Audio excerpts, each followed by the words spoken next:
जी, नमस्कार दोस्तों। आप सभी का हमारे YouTube चैनल पर हार्दिक स्वागत है। हम लोग पढ़ रहे हैं करंट अफेयर्स। आज अपनी डेट 6 अक्टूबर 2023। क्वेश्चन काफ़ी इंपॉर्टेंट है।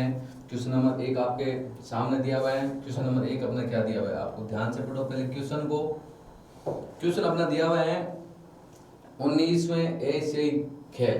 तो सबसे पहले अपने को ये पता होना चाहिए कि जो आपके 19वें एशियाई खेल है उनका आयोजन इस 2023 में कौन सा देश कर रहा है? तो अपना चीन देश कर रहा है। कौन सा देश कर रहा है? चीन देश के द्वारा 19वें एशियाई खेल का आयोजन हो रहा है चीन देश के होंजो सिटी में।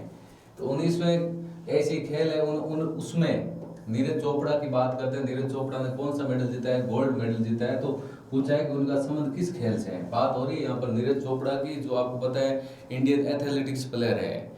उन्होंने गोल्ड मेडल जीता है। गोल्ड मेडल किस गेम में जीता है, उनका संबंध किस खेल से है? तो आपको पता होगा, उनका राइट आंसर होगा अपना भाला फेंक, जेवलिन थ्रो बोल सकते हैं। अब आपको पता है नीरज चोपड़ा को आप जानते ही होंगे। नीरज चोपड़ा भाला फेंक या जेवलिन थ्रो के एथलेटिक्स प्लेयर है अपने, जिन्होंने जो चीन में होंजो सिटी में चल रहे एशियाई गेम है उसमें उन्होंने कौन सा मेडल जीता है? गोल्ड मेडल जीता है। अब तक की बात करें भाई, आपको पता होगा जो आपके 19वें एशियाई गेम है वो कब प्रारंभ हुए थे? 23 सितंबर को। 23 सितंबर से लेकर अपना कब तक है? 8 अक्टूबर तक। हाल वर्तमान तक बात करें तो कुल इंडिया ने 17 गोल्ड मेडल जीत लिए हैं। सब कितने गोल्ड मेडल जीते हैं? 17 गोल्ड मेडल जीत लिए हैं। और जो 17 गोल्ड मेडल है वो किसने जीता है? नीरज चोपड़ा ने जीता है। किसमें? एथलेटिक्स गेम, जेवलिन थ्रो या भाला फेंक में। और उसकी लंबाई कितनी है? आपको भाला फेंक की जो लंबाई की बात करें वो है आपके 88.88 मीटर, 88.88 मीटर हो गया अपना। इससे पहले की बात करें भाई, नीरज चोपड़ा पहले एक बार गोल्ड मेडल जीत चुके हैं 2017 में। ये अपना 2023 में इन्होंने दूसरा गोल्ड मेडल जीता है। नीरज ने 85.23 मीटर का भाला फेंक कर 2017 एशियाई एथलेटिक्स चैंपियनशिप में स्वर्ण पदक जीता था। इससे पहले 2017 में ये गोल्ड मेडल जीत चुके हैं। किसमें? भाला फेंक में। उस समय उनकी जो लंबाई थी वो कितनी थी? 85.23 मीटर थी। इस बार जो आपकी लंबाई है वो 88.8 मीटर है।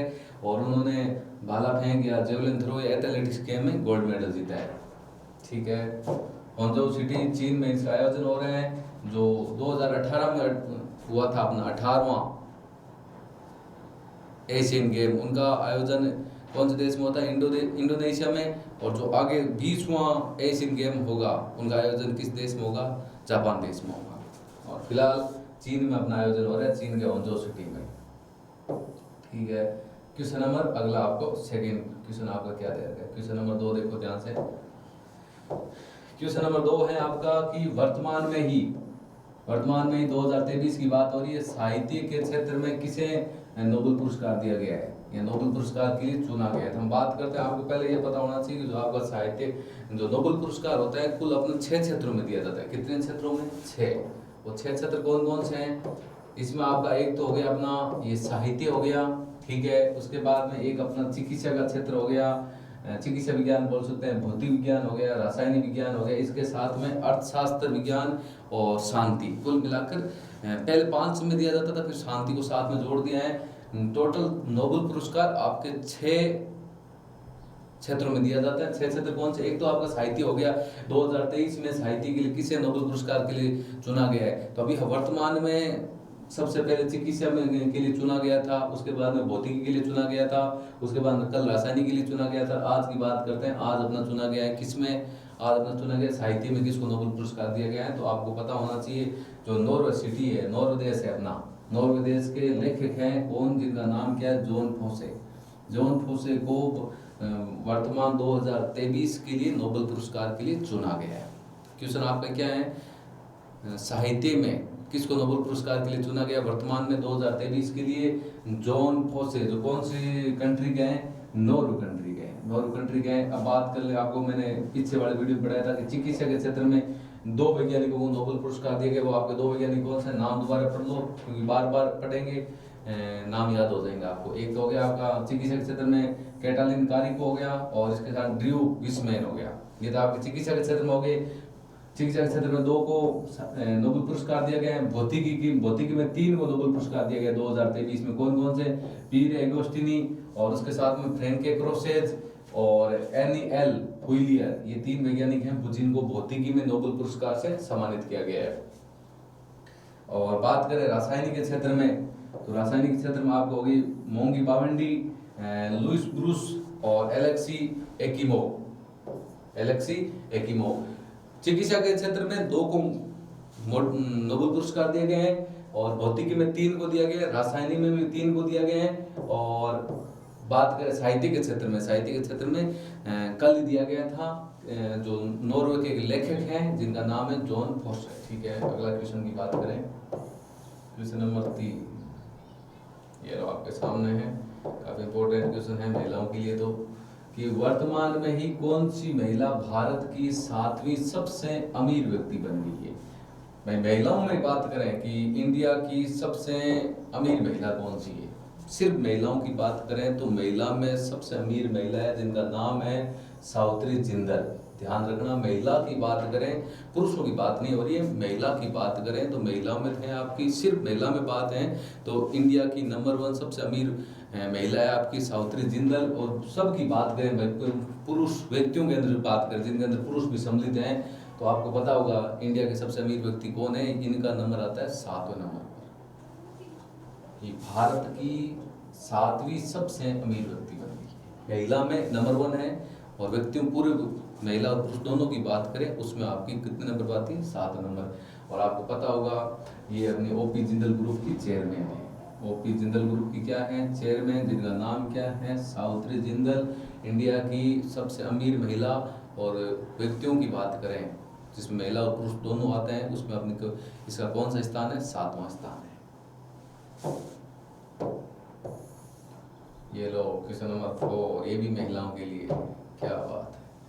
वर्तमान में कौन सी राज्य सरकार महिलाओं को सरकारी नौकरी में कितने % आरक्षण देगी, 35% आरक्षण देगी। तो बात हो रही किस राज्य सरकार की, कि वर्तमान में कौन सी राज्य सरकार है जो महिलाओं को सरकारी नौकरियों में 35% आरक्षण देगी। तो आपके सामने दे रखे हैं, आपको पता है मध्य प्रदेश के मुख्यमंत्री शिवराज सिंह चौहान हैं, तो मध्य प्रदेश की सरकार सरकारी नौकरियों में महिलाओं को 35% आरक्षण देगी। अलग अलग राज्यों का आरक्षण का % अलग अलग है, या बात हो रही है कि कौन सी सरकार महिलाओं को 35% आरक्षण देगी सरकारी नौकरियों में, तो आपकी होगी मध्य प्रदेश सरकार। आगे चलो, क्वेश्चन नंबर 5 आपको क्या दे रखे हैं, क्वेश्चन नंबर 5 दे रखे हैं वर्तमान में ही 50वां भारत अंतर्राष्ट्रीय बुनाई मेला कहाँ आयोजित किया जाएगा। इससे पहले 49 बार हो चुका है, इस बार जो आपका भारत अंतर्राष्ट्रीय बुनाई मेला है वो 50वां आयोजित हो रहा है। वो इस बार कहाँ पर होगा, तो आपको पता होना चाहिए, वो इस बार तिरुपर तमिलनाडु, साथ में तिरुपुर तमिलनाडु।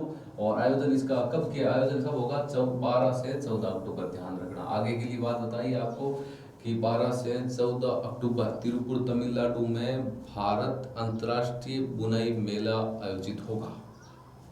भारत अंतर्राष्ट्रीय बुनाई मेला आयोजन कब होगा, कहाँ पर होगा, 12 से 14 अक्टूबर तक होगा, और कहाँ पर होगा, तिरुपुर तमिलनाडु। ठीक है, अगला है अपना क्वेश्चन नंबर 6, वर्तमान में इंडिया का पहला पशु सौदागर कहाँ खुलेगा। तो आपको पता होगा कि जो किसी कारणवश पशु मृत हो जाते हैं तो उन पशुओं का भी अंतिम संस्कार इन सौदागरों के अंदर होगा। तो इंडिया का पहला सौदागर अपना कहाँ पर खुलेगा, वैसे निर्माण कार्य उसका चल रहा है, तो आपको पता होना चाहिए इंडिया का पहला खुलेगा अपना लखनऊ, यूपी, उत्तर प्रदेश की राजधानी लखनऊ है, वहाँ पर यूपी उत्तर प्रदेश की राजधानी लखनऊ में पहला पशु सौदागर जहाँ पर पशुओं का अंतिम संस्कार किया जाएगा। ठीक है, क्वेश्चन नंबर 7, क्या आपका क्वेश्चन नंबर 7 है कि वर्तमान में ही जो आपकी न्यू लिटरेचर फेस्टिवल 2023 का आयोजन कहाँ किया जाएगा, किया गया नहीं है, आयोजन किया जाएगा, क्योंकि ये अभी आयोजन हुआ नहीं है, ये आयोजन होगा कल और परसों के लिए बात हो रही है। डेट है अपनी 7 और 8 अक्टूबर को, ये बेंगलोर के येमलूर में नीव एकेडमी में होगा अपना। अकादमी बोल सकते हैं, एकेडमी बोल सकते हैं। जो येमेलूर है, येमेलूर की नीव एकेडमी में इसका आयोजन किया जाएगा। बेंगलुरु आप जानते ही हो। 7 और 8 अक्टूबर को होगा। इसका मुख्य जो थीम है, थीम की बात करें वो भाई कहानियों के बिना बचपन कैसा, उसमें उस चीज़ों के ऊपर चर्चा होती है कि बिना कहानियों के कोई आपका बचपन किस प्रकार का होता है, वो उस प्रकार की जितनी भी रिलेटेड स्टोरी होती है उनके ऊपर चर्चा होती है। वर्तमान में न्यू लिटरेचर फेस्टिवल, ध्यान से सुन लेना क्वेश्चन, वर्तमान में ही न्यू लिटरेचर फेस्टिवल 2023 का आयोजन कहाँ होगा? तो होगा अपना बेंगलुरु के येमेलूर एकेडमी में। येमेलूर में नीव एकेडमी में होगा। अपना नीव अकादमी बोल सकते हैं, एकेडमी बोल सकते हैं। कब होगा? 7 और 8 अक्टूबर को। और उसकी मुख्य थीम होगी अपनी कहानियों के बिना बचपन के साथ। ठीक है। क्वेश्चन नंबर 8, क्वेश्चन नंबर 8 आपका क्या है? क्वेश्चन नंबर 8 है कि वर्तमान में कौन सा देश दुनिया का सबसे शक्तिशाली लेजर, जिसका नाम क्या है, वेलकन 2020, दुनिया का सबसे शक्तिशाली लेजर जिसका नाम है वेलकन 2020 बनाने की परियोजना पर कार्य कर रहा है? ब्रिटेन, इंग्लैंड, लंदन बोल सकते हैं। ब्रिटेन है अपना, इंग्लैंड बोल सकते हैं, इंग्लैंड भी बोल सकते हैं, ब्रिटेन भी बोल सकते हैं। एक बात ध्यान रखना, जो लेजर निर्मित कर रहे हैं उस लेजर की क्षमता सूर्य से 10 लाख अरब गुना अधिक चमकीला होगा। ये जो लेजर जिस परियोजना पर ये ब्रिटेन अपना कार्य कर रहा है वो सूर्य से ज़्यादा, सूर्य से 1, 2, 3 गुना नहीं, कम से कम 10 लाख अरब गुना अधिक चमकीला होगा जो लेजर वो निर्मित कर रहे हैं, जिसका नाम दे रखा है वोल्कन 2020। इसका मुख्य उद्देश्य क्या है, इसका मुख्य कार्य क्या है? तो जितना भी वो कैंसर पीड़ित रोगी है उनका उपचार करने के लिए लेजर बनाया जा रहा है।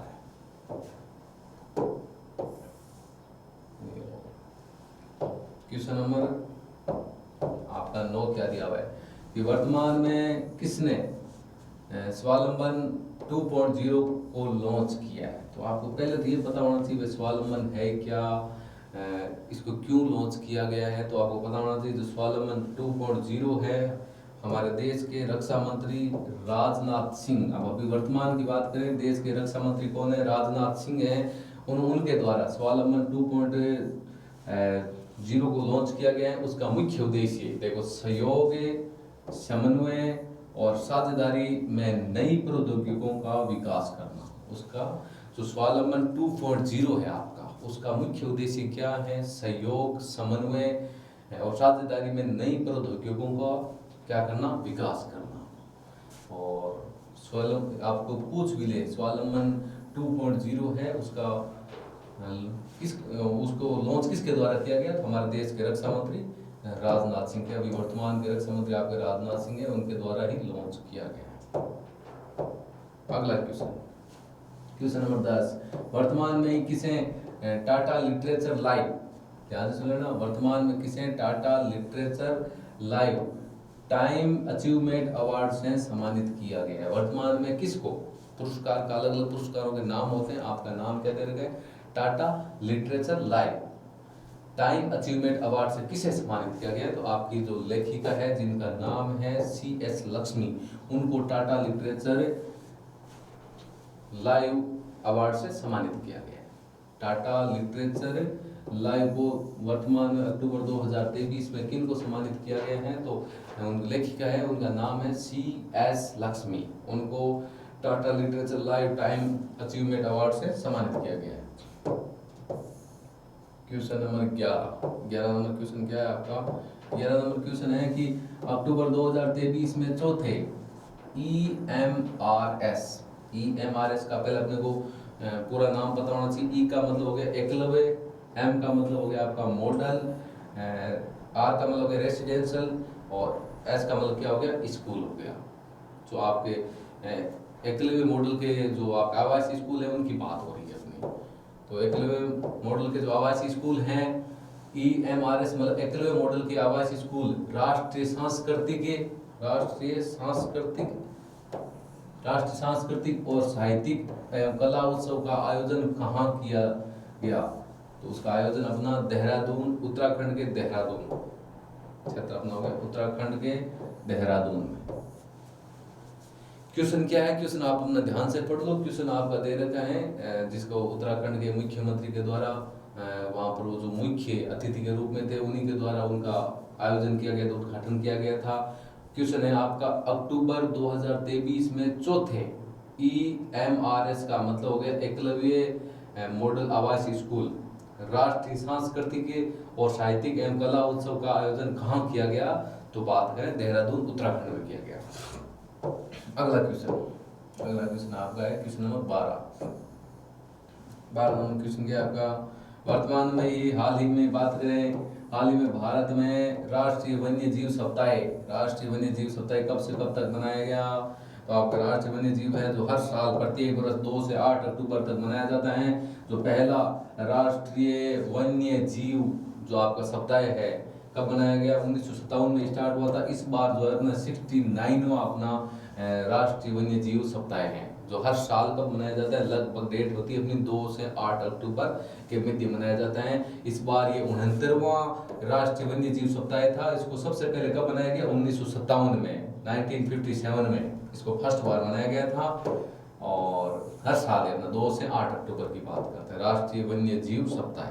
क्वेश्चन नंबर 13 किस्म क्या बोल रहे हैं कि हाल ही में वर्तमान में प्रधानमंत्री मोदी ने कहां पर केंद्रीय जनजाति विश्वविद्यालय, ध्यान सुन लेना ध्यान से, नाम क्या दे रखा है? केंद्रीय जनजाति विश्वविद्यालय स्थापित करने की घोषणा की है। मतलब किस राज्य में प्रधानमंत्री नरेंद्र मोदी के द्वारा केंद्रीय जनजाति विश्वविद्यालय स्थापित करने की घोषणा की है? तो आपका नया जो राज्य बना है तेलंगाना जो राज्य है उसी राज्य में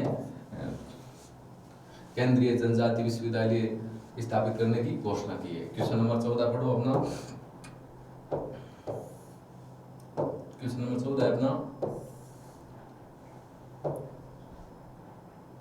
क्वेश्चन नंबर 14 क्या दे रखा है कि वर्तमान में ही सरकार ने जो आपकी उज्ज्वला योजना है, जो आपकी गैस सिलेंडर वाली योजना, आपको पता है उज्ज्वला योजना का संबंध किससे है? गैस चूल्हे वाली योजना है वही। उज्ज्वला योजना के तहत सब्सिडी बढ़कर कितने रुपए प्रति सिलेंडर कर दी गई? पहले आपकी 200 रुपए थी और अब बात करें कितने रुपए हो गई? उज्ज्वला योजना के तहत सब्सिडी आपकी बढ़ाकर कितने रुपए कर दी? 300 रुपए कर दी। कितने रुपए कर दिए? 300 रुपए कर दी। पहले आपकी 200 थी, अब 300 कर दी। क्वेश्चन नंबर 15 नंबर क्वेश्चन क्या बोला है? 15 नंबर क्वेश्चन है आपका कि वर्तमान की बात करें, हाल ही में राष्ट्रीय डॉल्फिन दिवस, आपको पता है डॉल्फिन क्या है? भारत की राष्ट्रीय जलीय जीव है। आपको क्वेश्चन पूछ ले भारत की राष्ट्रीय जलीय जीव कौन सी है? गांगेय डॉल्फिन जिसे भारत का राष्ट्रीय जलीय जीव बोलते हैं। ये कब बनाया गया? इससे पहले पिछले साल ये पहली बार मनाया गया था, इस बार ये दूसरी बार मनाया गया है। तो जो वर्तमान में बात करें, हाल ही में कल ही मनाया गया था राष्ट्रीय गांगेय डॉल्फिन दिवस। गांगेय राष्ट्रीय जो डॉल्फिन दिवस है ये भारत का राष्ट्रीय जलीय जीव है जिसको हर साल प्रत्येक वर्ष कब मनाया जाएगा? 5 अक्टूबर को मनाया जाएगा। ये पहली बार पिछले साल ही मनाया गया था। क्यों मनाया गया था? क्योंकि आपको डॉल्फिन है, वो डॉल्फिन भारत की राष्ट्रीय जलीय जीव है, उसके प्रति लोगों की जागरूकता बढ़ाने के लिए मनाया जाता है। कोई भी फेस्टिवल होता है उसको क्यों मनाया जाता है? क्योंकि किसी न किसी की जागरूकता बढ़ाने के लिए उसको मनाया जाता है। ये क्वेश्चन आपके लिए रहेगा। क्वेश्चन क्या है आपका? वर्तमान में विश्व शिक्षक दिवस कब मनाया जाता है? विश्व की बात हो रही है। राष्ट्रीय शिक्षक दिवस तो अपना कब मनाया जाता है? 5 सितंबर को मनाया जाता है, लेकिन ये यहाँ पर क्वेश्चन है विश्व शिक्षक दिवस की। आपका आंसर या तो 5 अक्टूबर होगा, सितंबर से पहले क्या आता है? अगस्त। या तो आपका आंसर 5 अगस्त है या आपका आंसर 5 अक्टूबर है। दोनों में से एक आंसर है। जो राष्ट्रीय शिक्षक दिवस है इंडिया की बात करें, इंडिया में तो मनाया जाता है 5 सितंबर को। इसका आंसर या तो 5 अक्टूबर होगा या नहीं तो आपका 5 अगस्त होगा। आपको कमेंट बॉक्स में बताना है। डेली करंट अफेयर्स की क्लास लेने के लिए आज ही ज्वाइन करें हमारे यूट्यूब चैनल। क्लास कैसी लगी? अच्छी लगी तो लाइक करें, शेयर करें और हमारे यूट्यूब चैनल को सब्सक्राइब करें। Thank you. जय हिंद, जय भारत।